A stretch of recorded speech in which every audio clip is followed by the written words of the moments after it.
Tenemos un informe, gran informe que preparamos para parte de la historia más oscura de la República Argentina. Aquí está, mira. Iniciamos el 1 de julio de 1982 el camino hacia la normalización constitucional. El último dictador murió Reinaldo Vignone. Falleció a sus 90 años en el hospital militar mientras cumplía prisión perpetua por crímenes de lesa humanidad. Fue la última cara visible de la dictadura militar y quien le entregó la banda presidencial a Raúl Alfonsín para darle fin a la etapa más oscura de la historia argentina.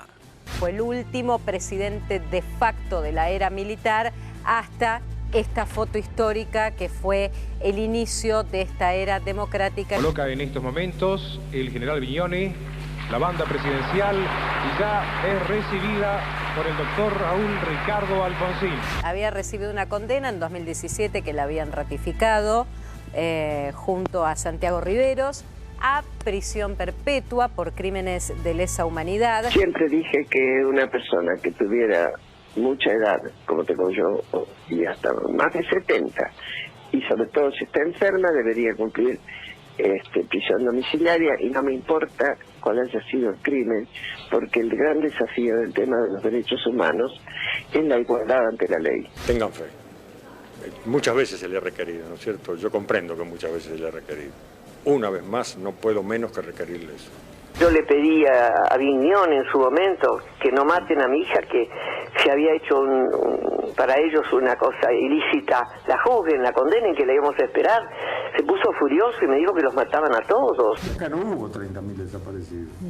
Acá hubo apenas 8.000 desaparecidos. No hay derecho, no hay derecho. Tienen que reconocer la verdad histórica, no deformar la verdad histórica. Y está totalmente deformada. Bueno, todas las voces, hemos invitado a Vicky Villarroel. Buenas noches. Hola, Santiago. Buenos días, casi te digo. ¿Cómo andas, Victoria? Buenas noches. Bien, muy bien. Gracias por estar. Bueno, te escucho, por favor.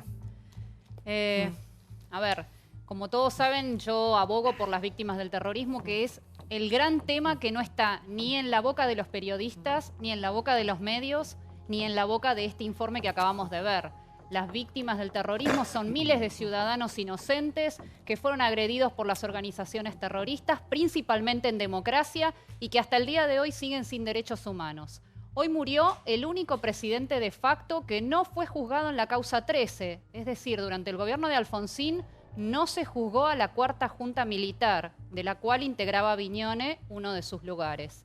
Es una persona que obviamente ha sido juzgada, ha sido condenada, pero resalto ese punto importante. O sea, en el gobierno de Alfonsín, en el momento en el cual se realizaron los juicios de la causa 13, que fueron históricos para nuestro país, la cuarta junta militar no fue juzgada. Sí. Más allá de eso, también es el presidente que hace lugar al reingreso a la democracia. No. Y desde ese punto de vista, a mí me gustaría que volvamos sobre la parte de la historia que nos está contando, que es la que representamos nosotros, los ciudadanos comunes, que no tenemos ONGs de derechos humanos subsidiadas desde el Estado, que no tenemos homenajes, cuyos nombres no están en el Parque de la Memoria. Pero estamos de acuerdo que era un asesino. No, estoy de acuerdo en que era el presidente de un gobierno de facto en donde se violaron los derechos humanos. Yo no soy militante, no soy periodista, soy una persona, soy una persona que defiende a víctimas del terrorismo que han sido ocultadas, ninguneadas y eliminadas de la historia para justificar un relato en el cual estas personas no tienen que aparecer porque son las que ponen en riesgo la impunidad de un sector. Sí. No, tiene 5 condenas por delitos de lesa humanidad. Sí, senador. Digo, no era... ¿De qué relato me hablan? La época más negra y más nefasta de nuestra historia. Y este señor lo que ha hecho cuando ya le estaba por explotar el país en las manos, lo que ha hecho es ver cómo se sacaba esto, cómo incendiaba las cosas para que no queden registro, cómo hacía rápidamente que hagan ahora no me va a salir la palabra, que queden todos limpios de culpas y causas, una amnistía, una autoamnistía. Abril de 1983. Todo hecho por Quiero este decir señor, que la un amnistía asesino demostrado, la amnistía era tanto para terroristas como para agentes del Estado. Y después también dictó... Por eso no estoy de acuerdo con esa amnistía. ¿Se acuerdan lo que tampoco también dictó? Que no había desaparecidos en la Argentina. Todo lo demás ya cae por su propio peso. Está demostrado. Sí. No, yo creo que Vignone es el que liquida la dictadura porque después de la derrota en Malvinas ya no había ninguna posibilidad y porque además la política norteamericana ya era deshacerse de estas dictaduras que entorpecían su política de derechos humanos en confrontación con la Unión Soviética. Entonces a él le queda era siempre como una paloma, el hombre fuerte ahí de esa junta militar era el general Nicolaides, y ellos ordenan quemar todos los archivos. Lo hacen no una, sino 2 veces. Y además ordenan una ley de autoamnistía que el peronismo en el 83 aceptó. O sea, el candidato Luder estaba a favor de esa ley de autoamnistía. Alfonsín no. Ganó Alfonsín denunciando el pacto militar sindical, o sea, peronistas y militares, y produce efectivamente el juzgamiento de las primeras 3 juntas, no a Vignone, no a Arguindegui, no a otras personas, y los condena. Yo creo que es una cuestión de Alfonsín de una gran lucidez histórica en ese momento. Pero además, teniendo en cuenta que el peronismo en ese momento estaba en contra. El partido militar todavía existía. Que no quería. El partido militar todavía existía. Obviamente. Sí, pero el radicalismo, digo, con Alfonsín por eso la valentía de Alfonsín, de las juzga a las 3 juntas, de jugar a las 3 juntas, es inédita en la historia mundial. Para mí el poder que hoy existía, que tenía lo mejor que ha tenido Alfonsín ahí ha sido eso. Eso fue un éxito importante para el país. Después él tenía en la campaña, él había dicho que había 3 niveles de responsabilidad y eso está... Después no fue así, pero digamos los países... No, eso le dio Alfonsín, la genialidad más grande ahí es que Alfonsín le da la última chance al partido militar de autojuzgarse y establece los tribunales militares con apelación a la Cámara Federal y los tribunales penal. No hacen nada. Y los tribunales militares no hacen nada y los militares terminan de enterrarse definitivamente. Esa fue la genialidad más grande. A ver, esto fue... Victoria, sí, por favor. Yo vuelvo sobre la parte que acá no se quiere explicitar. Lamentablemente comprendo toda la visión histórica, pero aquí se ha juzgado, se ha condenado, se ha indemnizado. Hay 8.805 nombres en el Parque de la Memoria, de los cuales muchos son personas que murieron en combate, que murieron tomándose la pastilla de cianuro, que murieron... te puedo citar gente que murió en combate. Victoria, porque yo conocí... Sí, pero para que pero termine, me gustaría terminar la idea. O sea, un grupo de gente que ha sido corresponsable de lo que ha ocurrido y que de ninguna manera el Estado la trae a la luz pública. Por eso vuelvo sobre una idea que la he reiterado cada vez que he venido acá. Pido al gobierno argentino, pido al gobierno, a la gestión de Cambiemos, que reconozca a las víctimas del terrorismo y se diferencie del kirchnerismo, que lo único que ha hecho ha sido ensalzar la violencia de un sector. Porque aquí, lamentablemente, estamos hablando de del fallecimiento de una persona, hablaría con el mismo respeto si hubiera fallecido Firmenich, de hecho, y sin embargo me encuentro que aquí se sigue contando la historia con parcialidad. Durante los años 73 al 76, hasta que comienza el golpe militar, murieron la mayor cantidad de víctimas del terrorismo ocasionadas por Montoneros y el ERP, fueron secuestradas la mayor cantidad de personas, se pusieron bombas, 4.380 bombas a lo largo de 10 años, es decir, una bomba diaria durante 11 años. En definitiva, Argentina realmente durante su proceso democrático en la década del 70 vivió una situación profundamente grave, donde grupos terroristas cometían atentados, donde el Estado, desgraciadamente, esa cuestión no supo cómo reprimirla y cómo frenarla. Luego ocurre el golpe de Estado y las víctimas del terrorismo siguen esperando por los siglos de los siglos ser reconocidas. Entonces a mí siempre me gusta hablar de lo que no se habla. Que quería hacer una consulta que tiene que ver con esto. Y si no te parece que el gobierno empezó un giro en ese sentido con el acto que se hizo en Azul por el tema del ataque guerrillero. Mirá, y el reconocimiento, en el acto de Azul fue luego del 44 aniversario del ataque terrorista del ERP a la guarnición militar de Azul. Es decir, durante los 35 años de democracia no hubo nunca un homenaje oficial. En ese acto en el cual yo estuve, estaba presente una señora cuyo hermano, Daniel González, había sido asesinado y degollado por los terroristas del ERP. Era un soldado conscripto. Era la primera vez que el Estado le daba una medalla en recuerdo de su hermano. Por eso te digo, ¿no crees que claro, hay pero estamos hablando de una medalla cuando del otro lado tenemos, por ejemplo, que en el Parque de la Memoria está Alicia Camps, que muere en el año 72 armando una bomba. Entonces le estamos dando el homenaje a una persona que muere armando una bomba, que era miembro de una organización terrorista, y al soldado lo arreglamos 44 años después de haberle pedido el Estado que diera la vida por la patria, lo arreglamos con una medalla. Sí, a ver, sí, Natalia. A mí me parece que Victoria olvida una parte que tiene que ver también con lo que es la legislación internacional. De todas maneras, yo entiendo tu dolor y en algunos casos hasta puedo estar de acuerdo, pero vos no podés equiparar lo que son los crímenes de individuales, de ciertas acciones que tienen que ver con algunos grupos, con el terrorismo de Estado, que es un hecho en sí. Lo dijimos mil veces, se entiende. No me importa, pero déjame hablar a mí ahora. Hay gente que no lo entiende, esa es la diferencia. No importa que no lo entienda, se lo estoy diciendo. Pero es peligroso, ahora. decía, existiendo bueno, gente ella así. es víctima y también tiene derecho a sentir su dolor. Entonces, no tenés que ser así. Tenés que tratar de hablar con ella. Es peligroso. No me parece peligroso, pero sí me parece que es peligroso que el Estado... En muchos países se asimiló la víctima que dice ella a lo que es el terrorismo de Estado. Ojo, lo que pasa es que están confundiendo. Ella no quiere reivindicar a los represores. Lo que ella quiere reivindicar es a la bravura. Hace las dos cosas. Digamos, las víctimas. Hace las dos cosas. Y solamente entendemos los casos de gente inocente que murió, sería perfecto. Pero cuando vos equiparás o equilibrás y ponés a lo mismo lugar, defendiendo a los... países se toma... Ella no, pero muchos sí. Se toman como que... A ver, un minuto. Victoria, sí, por favor. El desconocimiento respecto de diferenciar al terrorismo a secas del denominado terrorismo de Estado es una disquisición política que se da exclusivamente en la República Argentina.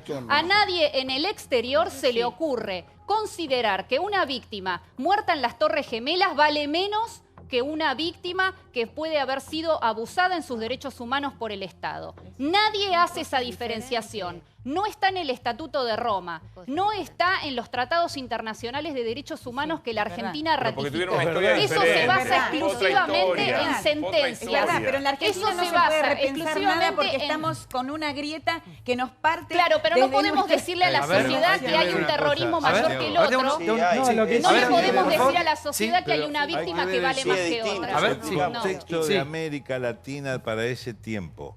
Recordemos lo que se llamaba el Plan Cóndor.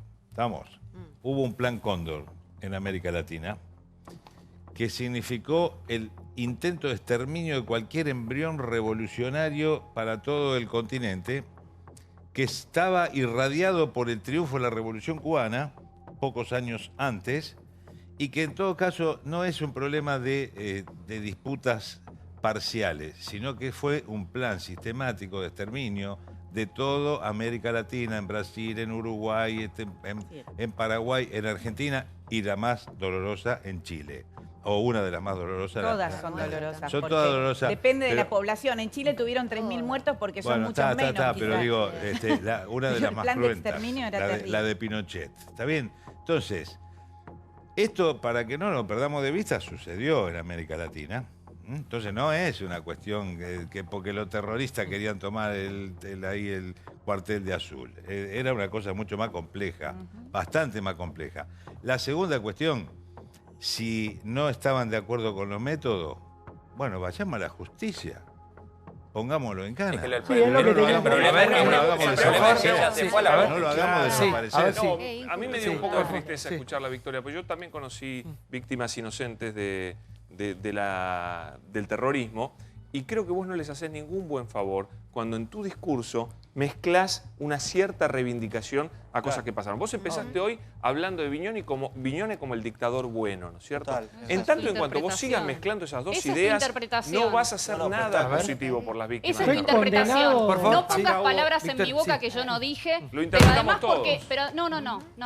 Vos interpretás lo que vos querés. No, yo también, a mí me están convocando acá y yo quiero hablar de las víctimas del terrorismo, que son las que no figuran acá. Pero vos hablas de otra cosa, Entonces, veladamente hablas de otra cosa. Simplemente, al plantear la víctima, indefectiblemente me están diciendo que justifico gobiernos de facto, que estoy de acuerdo con poco menos que las desapariciones. Y eso no es así. Lo he repudiado muchísimas veces.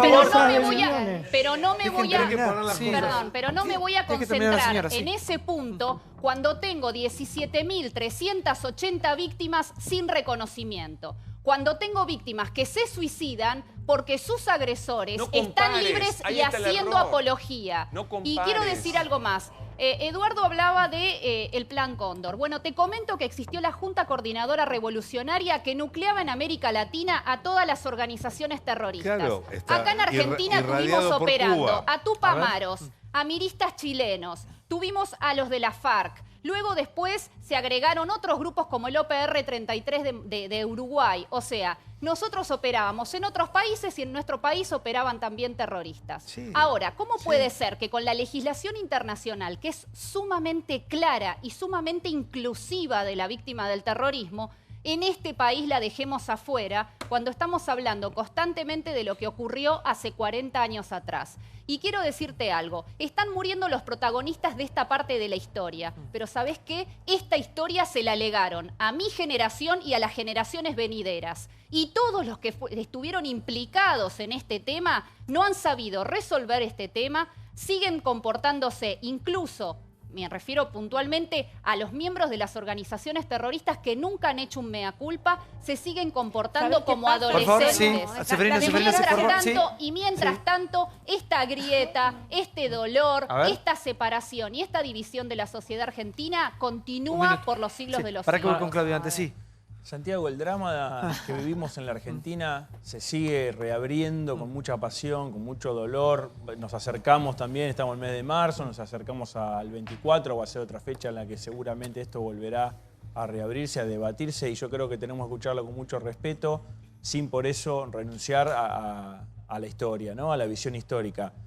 Escuchamos lo que dice Victoria, es cierto que hay toda una parte que los argentinos hemos obviado y enterrado y de la que no se habló nunca y que la justicia tampoco supo tratar, primero por un acuerdo entre, sobre todo una exigencia del peronismo para no petardear el juicio a las juntas. Esto es historia ya antigua, pero es historia, esto fue escrito, Ceferino lo conoce mucho mejor que yo. Ahora, hoy murió Vignone, el último dictador.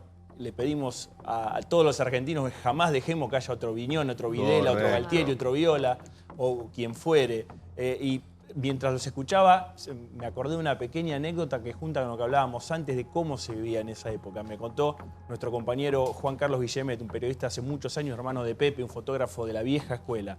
29 de mayo de 1976, diario Clarín.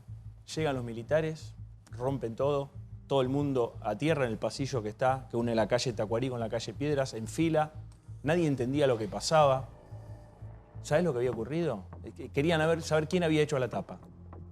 La tapa no era nada. Bueno, era el acto del Día del Ejército y había salido Videla saludando con la mano izquierda, porque la fotocomposición se hacía al revés. Claro. Eso era la dictadura. Y así se trabajaba también. Lo digo en homenaje a todos los colegas de todos los medios que tuvieron que trabajar bajo esas condiciones, mientras nosotros ahora discutimos si las redes sociales sí o las redes sociales no. No, yo creo que forma parte de la herencia kirchnerista. Ellos pusieron el foco en la violencia del Estado, está muy bien, pero antes de la dictadura, en el 73 al 76, donde en este país hubo democracia constitucional peronista, ahí las guerrillas que querían la revolución socialista mataron a un montón de gente. Seguro. Había bombas, había atentados, Rucci, en fin, comedor de policía, un montón de gente murió.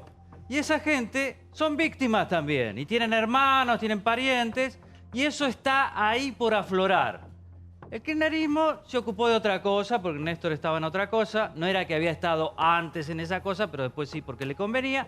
Y los medios también fueron cómplices. Se callaron, dijeron, bueno, acá los que murieron, hagámonos los boludos.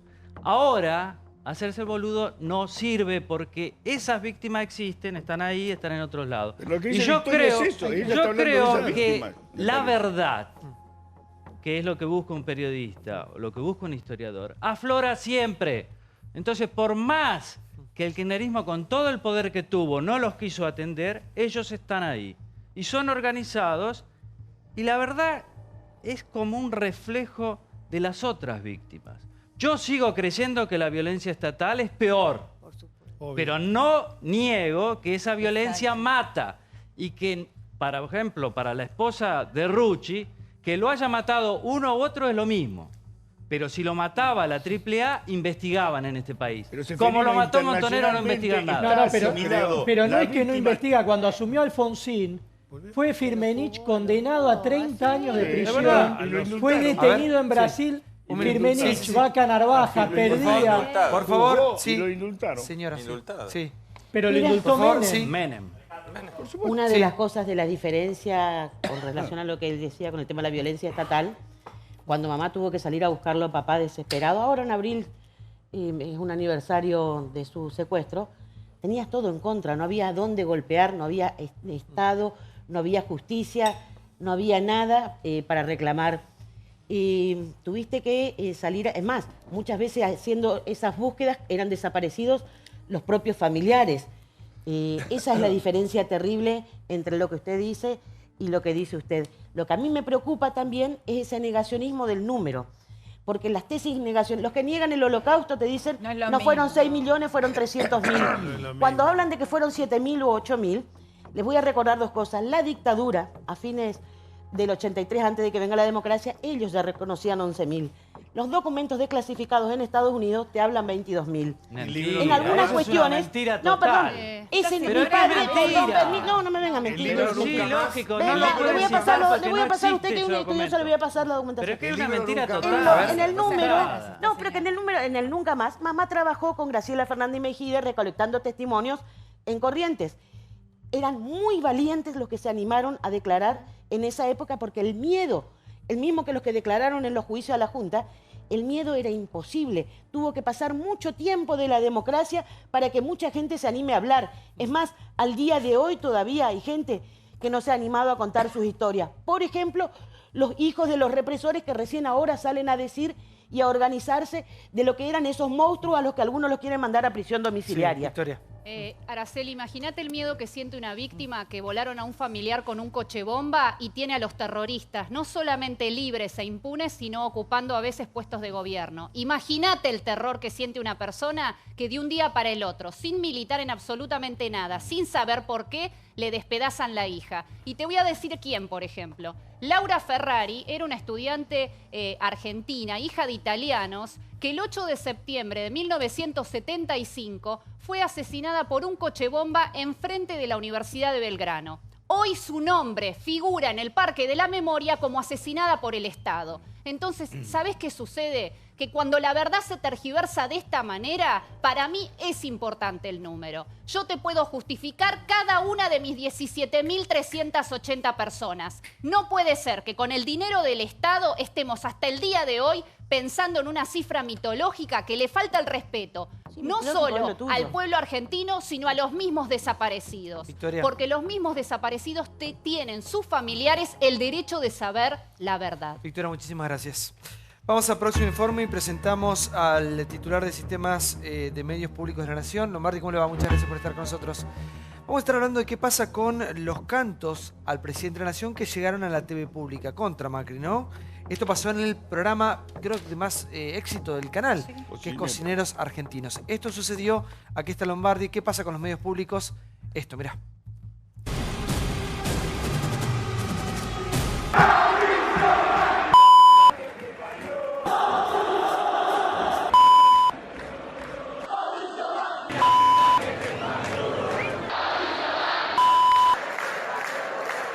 Ahora el cantito llegó a la cocina.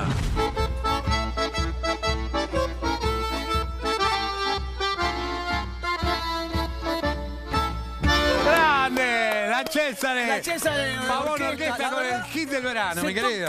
Y se quemaron los cocineros. El hit del verano. El hit del verano. Fuerte polémica en la televisión pública. Luego del incidente en relación a la melodía que se usa para insultar al presidente, llegaron las disculpas. Pero el principal involucrado todavía no volvió al programa. Cometimos un error. Tuvimos un momento muy desafortunado, sin intención, por supuesto, y después se generó algo muy grande en las redes y demás, y necesitamos pedir disculpas por eso. Es lo que corresponde, lo estamos reconociendo. Cala tendría que estar acá. Cala en este momento está con una hernia de disco, 2 hernias de disco muy importantes, se está recuperando, le deseamos lo mejor y ya vendrá. Calabrese, que está internado, desde su red social Twitter, habló de esta manera. Desde el domingo a la tarde estoy internado por un tema de hernia de disco, es decir, incomunicado. Pese a ello, me fueron llegando datos del enorme bondi que se armó. Empiezo por pedir disculpas. En el marco del programa se vive siempre un ambiente festivo. Aparte de cocinar, nos divertimos, cantamos, bailamos, hacemos chistes y huevadas varias. Vos viste los cantitos en la plaza, en los cumpleaños, en los casamientos, en las calles, en todos lados, en las canchas. Te pone contento. Yo siempre lo puteé a Macri como lo puteaba y después me corregían la puteada y ponían un pitito en el programa de televisión. Entonces yo le empecé a decir polenta, polenta. Toda la gente sabía que conocía polenta, polenta y me dijo de puta, hijo de puta. En nombre de todo Cocineros Argentinos les pedimos disculpas a todos ustedes que nos siguen, a quienes se hayan sentido ofendidos. Perdón. Sí. Ahora, ¿qué pasó con mi amigo Cala, que es un fenómeno? ¿Lo mandaron a pedir disculpas o no? No. ¿Y por qué lo hicieron los chicos? Me parece que ellos todos sintieron que no habían estado bien. Nosotros acá es lo interesante de vivir esta democracia apasionante en la que vivimos. Y de vivir la libertad, Santi. Vos en este programa lo tenés. Vivir la libertad, vivir la república, vivir el ejercicio de la libertad. Yo creo, y lo dije públicamente, que el comentario había estado desubicado. Me parece que era un comentario desubicado, pero que si se querían hacer una disculpa, le hicieran, y si que no la quería, hacer lo mismo. Ellos decidieron hacer una disculpa, me parece muy bien. Cualquiera tiene derecho a equivocarse y cualquiera tiene derecho a pedir disculpas. Y hay que llegar hasta ahí, porque... Pero no lo echaron, no lo despidieron, nada como se dijo en un momento. No. Porque nosotros, ¿qué tenemos que ver nosotros con el 678ismo de la televisión argentina cuando le echaron a Juan Micheli porque se puso porque no les gustó una pregunta que le hizo a los tipos de la Cámpora en La Plata? O con María Julia Oliván, o con Pepe Iliashevko.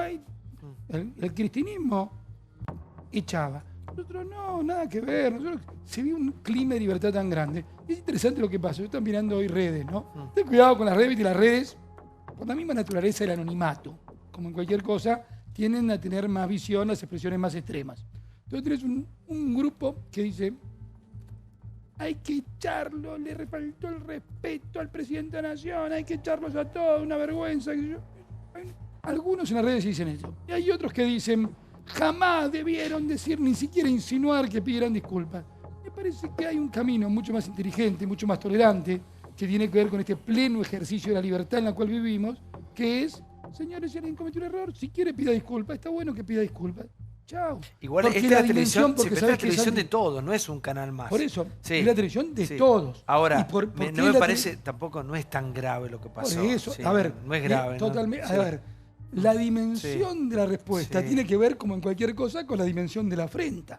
No es lo mismo un tipo que te pega un pisotón que un tipo que te pega un balazo. A ver, aparte nadie puede hablar de los chicos. Yo conozco a Calabrese, una persona de bien, un tipo de laburo. El tema es, parece mentira. Se ha hecho un escándalo de algo que es muy menor. Estamos atravesando un momento de corrección política espantoso, que no se permite nada. No hay lugar para un chiste, aunque sea fuera de lugar. A ver si Frino se ríe ahí. Es que perdóname una cosa, tenemos que construir, el cambio cultural consiste en construir una cultura de la convivencia. Y la cultura de la convivencia es una cultura de la diferencia. Y está muy bueno que así sea. Sí. Pero entonces, perdón, Santiago, sí. Para un minuto, por favor, digo así. No, el caso Calabrese, a mí me dicen que están renegociando el contrato, ¿no? Porque también es cierto que el Canal 7 se ve poco. Y la impresión es que se gasta mucho dinero. Y estamos en crisis. A este programa le va muy bien, Sefrino. Sí, ese es el mejor. Sí. Y ese es muy buen programa. Y es muy buen programa, sí. Ahora, ¿no le parece que tendrían que tener también un criterio de rating? Digamos, el que tenga menos de un punto. ¿Para qué sostenerlo? Bueno, a ver, pero Seferino es un primer punto. tenemos que ir a mayor austeridad. Estamos yendo a una mayor austeridad. Pero van 2 años ya del gobierno. No, estamos yendo, ya fuimos.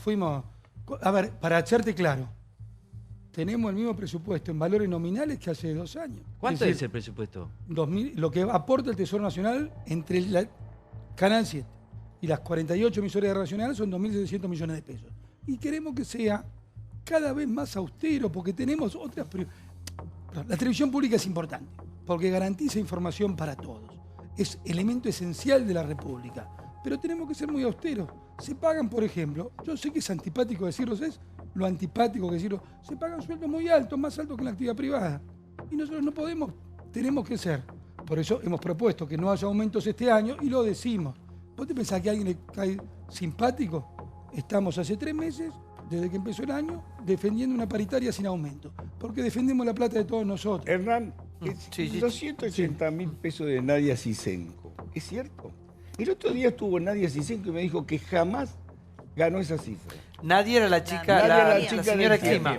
El tiempo, la eterna. Me juró, yo me acuerdo que te pregunté y me dijiste que ganaba eso. Me dijo, yo jamás gané y la tercera parte. Me recuerdo lo que te contesté, lo que contesté acá muchas veces, incluso en los tiempos de 6, 7, 8. Ganaba 60 lucas. A priori, me parece que hay un dilema ético en cuanto a publicar números de sueldos, porque por un lado es dinero público, así lo tenés que mostrar. Es dinero público, hay que mostrar. Privado no se puede. Después tenés una contradicción, fíjate lo que pasó en la Intendencia de Córdoba, que hay, cuando se publicaron algunas cosas, hay un cierto derecho a la privacidad.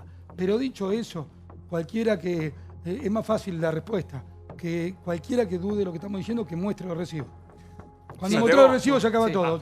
A mí, sinceramente, Hernán... Si se muestran los recibos, vas a ver cómo está la verdad. Y la segunda cuestión... Por favor, sí. Pero déjame terminar porque, viste, hay una cuestión que tiene que ver con cómo nos manejamos. Hay cosas que son opinión y hay cosas que son datos. Cuando cumplí 71 años, yo la verdad que siempre le tuve mucho respeto, hasta siempre me pareció como esa figura...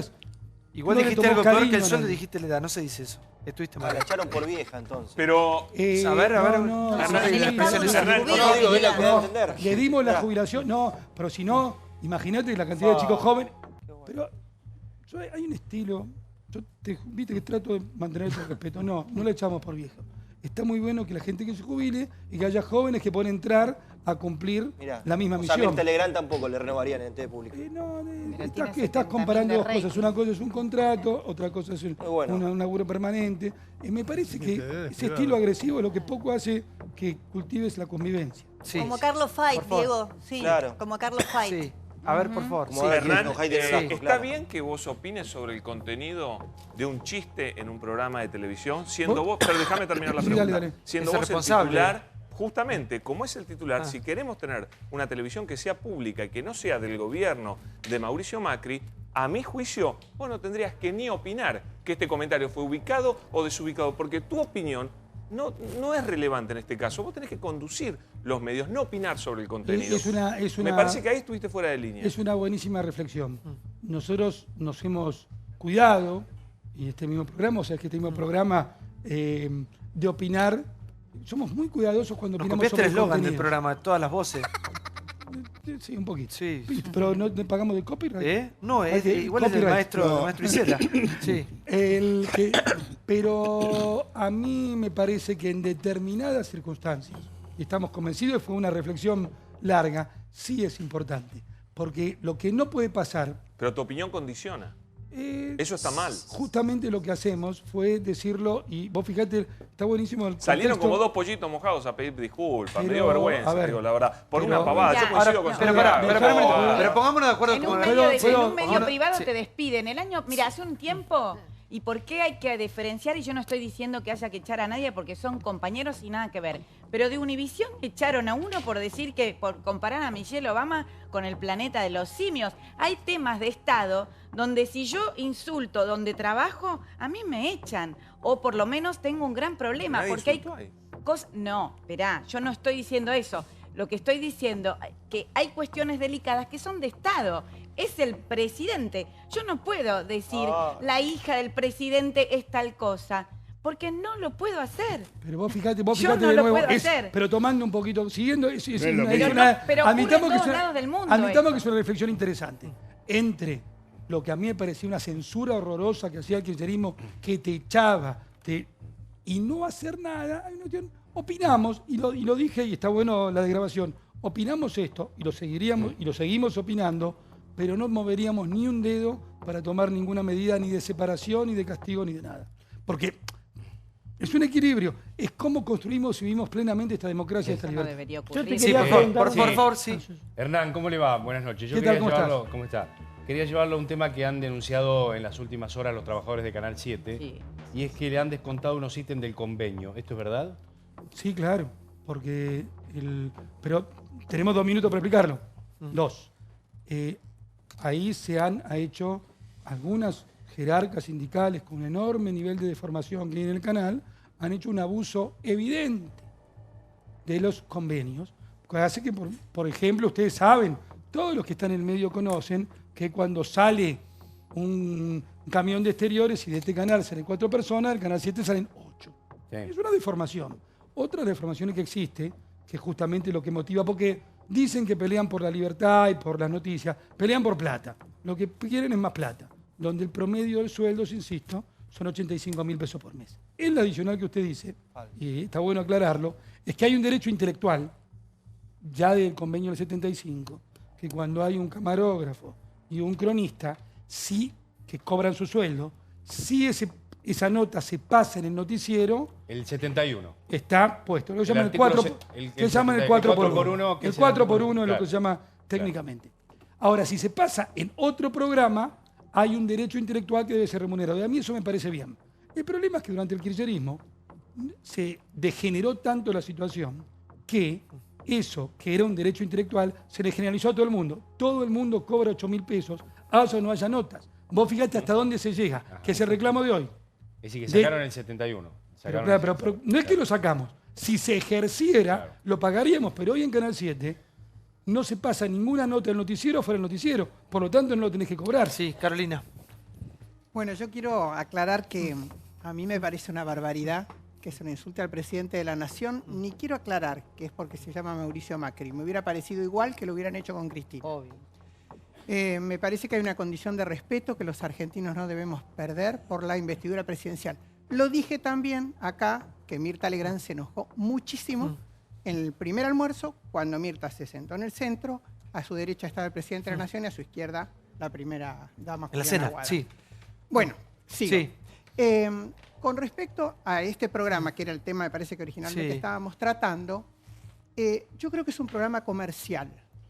Y perdón si hiero a alguien, pero yo no sé si un programa de estas características es necesario que esté en el canal estatal. Sí creo que un programa de cocina que nos enseñara... Yo no digo que no sea bueno, estoy hablando... Es excelente, lo ve un montón de gente. Pero para mí rating no significa calidad. Pero porque yo estoy preocupada, yo te voy a decir, por ejemplo, una de mis preocupaciones. Yo estoy preocupada de la obesidad. Creo que con el mismo criterio se puede hacer algo que nos ayude a los argentinos a comer mejor. Que ayude a los argentinos a... Sí, claro, vos te parecerá bueno. Tiene un dietólogo el programa. Yo creo que este tipo de programa puede estar. No, yo entiendo lo que vos decís, pero no me parece un tema menor. Vos sabés de hecho, que un programa que lo han querido de canales de aire, de otros canales de aire también, sí. Yo estoy hablando en qué canal está funcionando, y yo digo que a lo mejor este programa sería un éxito en cualquiera de los canales privados. Ahora, la pregunta que quiero hacer es la siguiente. ¿Por qué nos pesa tanto la televisión pública siempre, Chiche? ¿Por qué? ¿Por qué esta discusión viene toda la vida? ¿Qué tiene que estar? ¿Qué no? Si está bien. ¿Pasan los gobiernos? Hay una relación simbiótica de la gente con Canal 7. Canal 7 siempre fue la expresión de cosas, a veces por el monopolio del fútbol, a veces por lo que tiene que ver con su contenido, por lo que provoca, porque todo el mundo se siente dueño. Yo creo que tiene que ver con eso. Ahora, canal espectacular, divino. El único canal hecho como canal. Es maravilloso. Se construyó como canal. Una cosa. Hay algo que tiene razón, Carolina. A mí me encanta Cocinero. La verdad, me fascina, me parece fantástico. Hay una cierta grosería en las cantidades que exhiben Cocineros Argentinos. Ahora cocinan todo muy easy. No inicié la dieta, Chicha, hace un tiempo. Es imposible con lo que gana uno hoy un promedio cocinar como cocinan ellos. No es un tema Hay que hacer menor. cocina de crisis. No es un tema menor, chicos, no es un tema Es verdad. menor. No es una pavada. No es una pavada. Hay una exageración en los tamaños, Nadie hay come una tanto. exageración. que ponen una monja dando recetas. No. Había una la hermana Bernarda, claro. Pobrecita, No sí. banalicemos la reflexión de Carolina y Chiche, que me parece que hay siempre un punto en eso. Nosotros estamos, pero por supuesto, vamos despacio. A mí me parece que es lógico que en la televisión pública haya humor, sí. Me parece que es lógico. La programación que lanzamos ahora en marzo, vamos a cuadruplicar la cantidad de programas culturales. ¿Por qué? Porque nos parece que la misión también tiene que ver con la cultura. Yo creo que la misión no es rating de la televisión pública. Y la misión es no otra. es rating. Porque, a ver. Pero no es cualquier cosa también, ¿eh? ¿Cómo? No es cualquier amigo que No, vaya no, con su no, programa. por eso. O amiga que La vaya programación el de fin encuentro semana. siempre ha sido espectacular. Y vamos a tomar buena parte de lo que sucede en encuentro. Un poquito anacrónica la de ¿Cuál? encuentro. Porque no se siguen haciendo programas. No. Ahora esperen, van a ver de otra Argentina. en 3 semanas la cantidad de programas nuevos que hay de encuentro. Pero, por ejemplo, y que algunos se van a pasar. ¿viste el tema del aborto ahora, que es tan importante? ¿Hubo ya algún debate? Sí, muy bien. Gracias, Efe. Y lo habíamos hablado hace un ratito, ¿no? El lunes que viene, por fin van a hacer algo que tenga que ver en qué con piensan nosotros. los que no piensan como yo. Programa magnífico que realizó Fernanda Rotondaro, que es la directora de encuentros, con Diana Coenagres. Y el primer que piensan los que no piensan como yo, ahora en encuentro y en la televisión pública, en Duplex, es sobre el tema aborto. Y después es sobre adopción homoparental. Y después sobre todos los temas del debate, de la vanguardia de lo que está pasando. Porque si no, no lo ayudan al presidente. Pero también. te aseguro que el programa no va a entorar un poquito de temor fue el horario. Un poquito, a las 10 de la noche nomás. El programa de aborto que se va a pasar el lunes, un programa que vale la pena verse, porque está claramente expuesto. ¿Cuál es el debate hoy? Con las distintas posiciones, tocado con todo respeto. Pero esto dejó una fea quería sensación. hacer A ver, una un minuto, sí, pregunta. Alfi. Sí. Le quería preguntar a Lombardi, ¿qué pasa con los noticieros del fin de semana en la TV pública que no están saliendo y qué ocurre con hechos que suceden el fin de semana y que no los está transmitiendo la TV pública? Lo que sucede es que en este plan de austeridad nosotros hacemos, como tienen todos los canales de televisión, que la planta del sindicato que opera ahí, que obviamente está muy manejado y muy acostumbrado a manejar las cosas como quiere hace 20 años, le dijimos, unos trabajan de lunes a jueves y otros trabajan de miércoles a domingo, porque si no, como las horas extras se pagan al 200%, se generaba una masa de horas extras que no queríamos hacerle pagar a todos los argentinos. ¿Cómo no aceptan esas condiciones de trabajo? Hoy por hoy no tenemos noticiero a fin de semana, pero estamos fuertemente pidiendo, señores, que haya noticiero a fin de semana, que esté el derecho a informarse. No le saquen a los argentinos el derecho a informarse. Ahora, yo recién decía, ¿no? ¿Qué pasa? Que históricamente, desde que soy chico, recuerdo problemas con la televisión pública. A veces más, a veces menos, pero siempre estuvo en discusión la televisión que tenemos los argentinos. Hasta dónde aporta, hasta dónde contribuye con la cultura de un país y hasta cuándo no termina de ser un problema para cada gobierno de turno que parece que se la apropia. Parece que cada gobierno la hace personal. Se empodera detrás No de es ese eso. caso, ¿no? Bueno, si hay algo que ha pasado y estos 2 años, nadie, mirá los adversarios más feroces del gobierno de Cambiemos, del presidente Macri, del ministro Lombardi, nadie.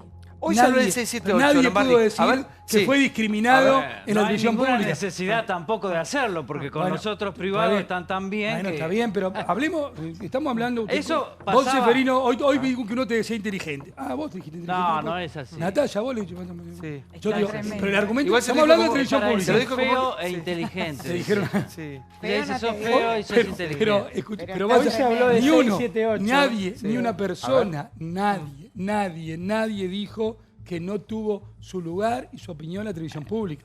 La verdad que estamos orgullosos de eso. A ver, un minuto. Recién, por favor. A ver, un minuto, porque si no nos ordenamos. Señores, por favor, ministro. Por favor, vamos a ordenarnos. Si no, es muy explico todo. Cuando arrancamos el programa hablamos de lo que fue 678. Acá Chiche dijo que era un programa que medía muy bien. Medía muy bien. Sí. ¿Por qué lo sacaron del aire? Porque era un programa de fanáticos que agredía permanentemente, no solo defendía a su gobierno, cosa que a nosotros nos parece que tendrían que estar todas las voces expresadas, sino se dedicaron al linchamiento público al linchamiento público de un montón de otros colegas periodistas, porque periodistas que lincharan periodistas, invitaban a escupir gente, a tirarles dardos. Era una etapa patética de la historia periodística argentina. ¿Y a Eve por qué sí? Porque a mí me parece, imagínate, seamos claros, yo no coincido en nada del pensamiento de Eve, absolutamente nada. Pero nos parece que cada una, hay una tradición ahí y esa voz también se tiene que expresar. Y voy a una cosa más, que trasciende. Pero a Eve no le hacen pedir perdón porque trasciende el periodismo, tiene que ver trasciende el periodismo, tiene que ver con la política, Santiago. Y creo que es muy profundo. La visión es poner dentro del arco democrático y parlamentario a la mayor cantidad de expresiones de la política. La visión de una república, sobre todo por los totalitarismos del siglo XX, es que dentro del arco democrático y parlamentario esté todo. Yo escuché recién el fin del debate. Fíjate, escuché un poquito nomás. Fíjate lo que nos pasa cuando hay expresiones, cuando nos pasó en la década del 70, cuando hay expresiones que se te van del arco democrático al arco parlamentario. Fue el germen de la violencia. Entonces, me trago todo, miro, no me gusta lo que escucho, pero no importa, y ahí sí voy contigo. Mis preferencias no tienen nada que ver.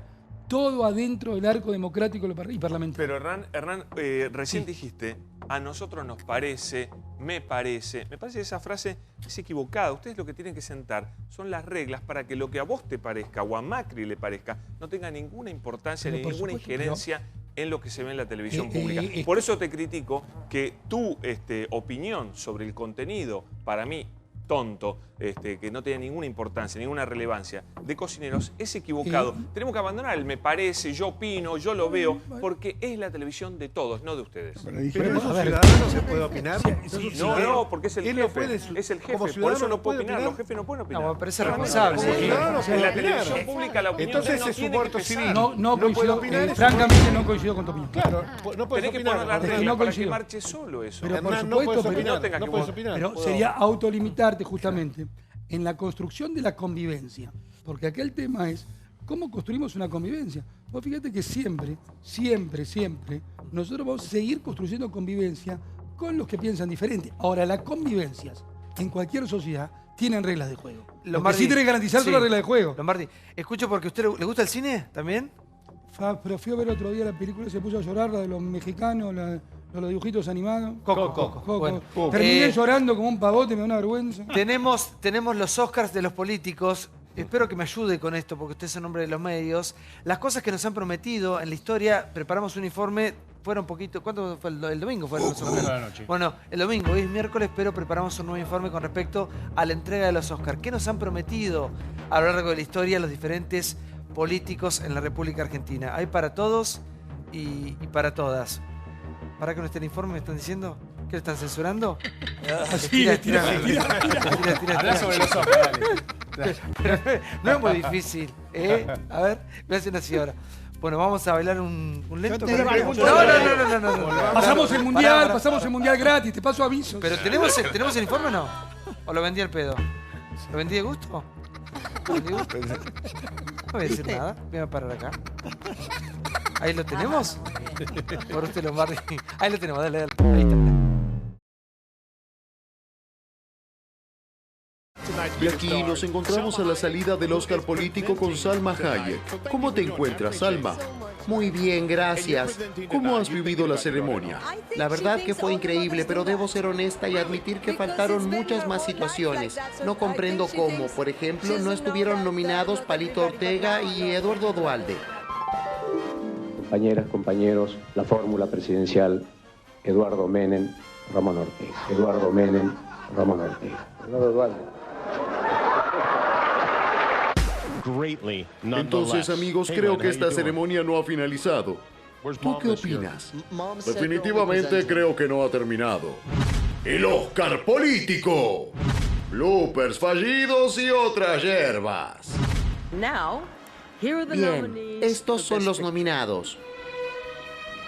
Un sistema de vuelos espaciales. Van a salir de la atmósfera, se van a remontar a la estratosfera y desde ahí elegir el lugar a donde quieran ir. Tenemos que tratar de no robar por lo menos 2 años en este país. El que depositó dólares recibirá dólares. El que depositó pesos recibirá pesos. Dicen que soy aburrido. Aburrido. ¿Será que no manejo Ferraris? Ese crecimiento invisible sucedió. Es como cuando empezamos un edificio. En el pozo no se ve lo que estamos haciendo. La ingesta de cerdo mejora la actividad sexual. No es un dato menor. Sería injusto que el premio se lo llevara a uno solo. Pido que se pongan de pie y aplaudan a estos artistas, humoristas, oradores. Después veremos si verdaderamente fueron grandes políticos.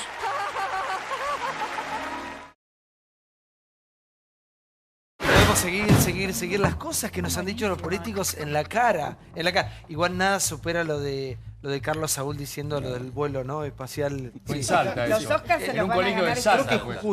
Creo que Jujuy. Creo que Jujuy. Sí, cuando hablaba de que claro, un inicio del ciclo lectivo. Sí. Todo esto pasó en los medios. Usted se ríe por no llorar, Lombardi. Sí. No, que el vuelo ese a Tokio en media hora era una cosa espectacular. Y el presidente el otro día habló del crecimiento invisible. ¿Cómo es? Pero ahí está claro, hay una parte, ahí sí está claro. Hay una parte del crecimiento que le llegó a todos y una parte que no le llegó a todo el mundo. Es evidente eso. Para buena gente, para buena parte. Y eso hay que reconocerlo. Para buena parte de los argentinos les llegó el crecimiento que es desigual. Y al parte que no les llegó el crecimiento. Para ellos es invisible. Es honestidad, intelectual, honestidad política. No veo por qué. Subtítulos, yo viste el subtítulo cuando no se entiende. Sí, deberían haber ido ahí a... Hay una metáfora que el presidente usa, que cuando vos construís un edificio, primero tenés que hacer los cimientos que no lo ves.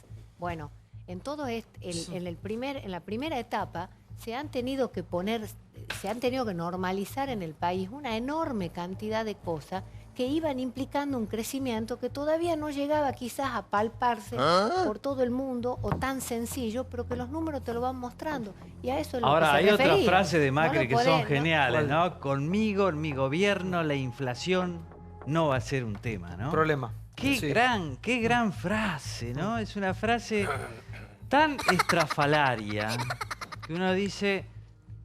Se estará arrepintiendo. Pero Vamos, no es para la próxima analices, entrega. Es para la próxima entrega. No. Gracias, Hernán, por haber venido. Gracias. Muchas gracias. Muchas gracias. Este es donde... Che, que bien me queda lo de los Oscar atrás. Mirá, porque estaba el Oscar atrás. ¿No? Que me iba bárbaro, ¿o no? Claro, pues mirá, Chicho, mirá. Mirá. Total. Mirá. Te falta poquito. Te digo que nos sacamos una foto acá y la ponemos en las redes. Decimos que estuvimos en la red carpet. Mirá. Gracias, Martín Fierro. Aguante Martín Fierro, claro que sí. Martín Fierro. Este año lo vamos a ganar. Alguno va a ganar algo. Vos, Efraín, no vas a ganar este año. Si yo soy invitado. ¿Le dan al invitado también? Sí. El mejor invitado. El más filoso seguro. Hoy está por favor, sí. Viste que te caga la fiesta, viste que el invitado al cumpleaños están todos peleados. Sí. No hay que invitarlo. Hay una terna de invitados. En instante vamos con una movilización que se hizo hoy para pedir la liberación de Zanini y de Lía. Vamos con eso. Muchas gracias a todos los invitados. Muchas gracias. Gracias por estar, Caro, Chiche. Muchas gracias. Pasaron 3 meses. Es una causa política. La detención de Carlos Zanini, lo que pasaba en Río Gallegos. La humillación de la oposición. Lo que pasaba en Santa Cruz. En este momento ya está detenido el ex secretario legal y técnico de la presidencia. Libertad a todos los presos políticos. ¡Basta de dictadura macrista! Y Zanini y de Lía siguen tras las rejas. Justo en la semana en la que el juez Claudio Bonadío los mandó a juicio oral, el famoso piquetero y el ex secretario legal y técnico cumplieron 91 días en la cárcel. Sus hijos salieron a respaldarlos una vez más. Zanini no estaba mencionado por Nisman, no estaba mencionado por el fiscal, no estaba mencionado por nadie, sino que Bonadío en un capricho, con una venganza personal de él, operando junto con Pichetto, porque Pichetto es parte de esta operación, él es amigo personal de Claudio Bonadío y estuvo cenando la noche anterior de que se dictara la prisión preventiva de mi viejo con él. Y hoy está preso injustamente por un capricho de Mauricio Macri, por Bonadío, a los cuales hacemos responsables. En el caso de que le llegue a pasar algo, tenemos miedo que se muera, porque la verdad está ahí sin ningún sustento jurídico ni legal. Y hasta uno de los protagonistas logró hablar por radio y anticipó un panorama oscuro para su futuro judicial. Se sorteó el tribunal oral de nuestra causa. Nos tocó un tribunal fascista que no nos despierta ninguna esperanza. El tema presos políticos se va a ir poniendo cada vez más feo en la Argentina y en todo el continente. Quieren mostrar a Lula preso, a Cristina presa. Por eso, cuanto mayor alto grado de unidad tengamos, mejor. Tenemos que defender a todos los presos políticos, incluido a John Iguala, incluido a lo del PO. Sí, Claudio, por favor, una movilización hoy, sí. Una movilización. ¿Tenemos imágenes? A ver, sí. Que están presos desde diciembre pasado junto con otros detenidos más, como el señor Youssef Khalil. Estamos hablando de Carlos Zanini y de Luis Delía, que fueron detenidos por orden del juez Claudio Bonadío en el marco de la causa por el supuesto encubrimiento del atentado a la AMIA a través del pacto con Irán. Esta era la denuncia de Nisman, que después fue investigada, después de 2 años fue investigada junto con otra causa por traición a la patria. Se tomó la determinación de estas detenciones, que fue muy polémica, porque la justificación era que podían entorpecer la justicia, etcétera, etcétera. Hoy ninguno de los dos son funcionarios. El resto de la argumentación del auto de procesamiento, que tiene casi 200 páginas, era firme, pero están ahí. La Cámara Federal, a la que ellos apostaban, sobre todo Zanini, que lo sacara, los confirmó hace poco y empezó una movida ahora, guarda con la idea de los presos políticos, porque esta es la justicia, no tiene nada que ver. Es más, justamente en estos casos el gobierno no quería saber nada. Pero ojo con convertirlos en víctimas y en presos políticos. Claro, la verdad que los polémico. hijos, con las pancartas de sus presos detenidos injustamente, hace que se desvíe la atención. Total. Muchas gracias por habernos acompañado como siempre. Gracias, Relojes Polis. Gracias a Polis de hoy, mirá qué divino que está. Gracias, Relojes Polis. Gracias, Liguria, por la ropa. Y gracias a don Antonio Pizzas y Empanadas, don Antonio, que está acá en Palermo, en Bonplan 1513. Don Antonio, el sabor de lo casero, que nos mandó unas empanadas ricas acá para todos los compañeros. Muchas gracias por acompañarnos. Sigan en América hasta mañana. Pásenla lindo. Mañana un día muy importante, ¿eh? No te pierdas el programa de mañana del 8 de